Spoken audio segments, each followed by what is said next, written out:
GCash to Maya send money. So ngayong episode ay mag-send tayo ng money galing sa GCash papuntang Maya. So ang balance ng Maya natin ay 3,981.54. So una natin gawin ay i-open natin ang GCash. Enter MPIN. May magpa-pop up sa screen, i-close mo lang yan. Tapos tap mo yung transfer. Select local. Scroll up, may makita ka dyan na 3 dots, yung view all, tap mo yan. Then hanapin ang Maya Philippines / Maya Wallet o di kaya i-search mo na lang sa search tab. Pag nakita mo na, i-tap mo lang. Then dito, ilagay mo lang yung mga details saka yung amount, magkano ang amount na iyong i-send. So yung sa account name, pangalan ng account na iyong pag-sendan.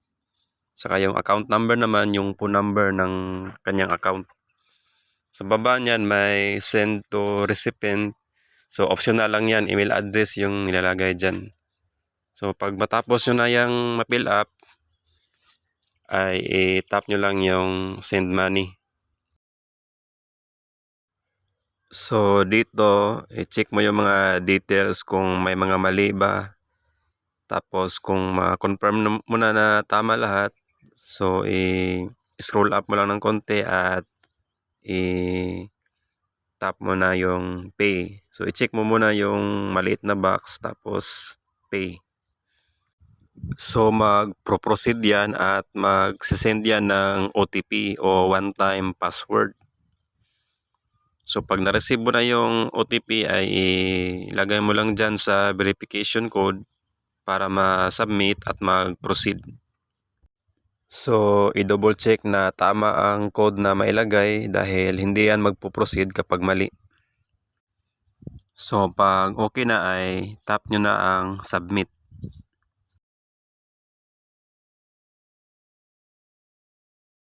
So nakalagay dito ay bank transfer complete. So mag-aantay na lang kayo ng email kasi may magsisend sa'yo na email na successful na yung pag-transfer nyo ng pera.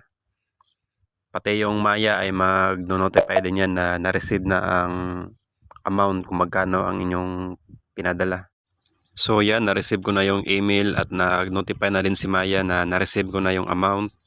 So open ko lang yung Maya para makita natin kung pumasok na ba talaga yung amount.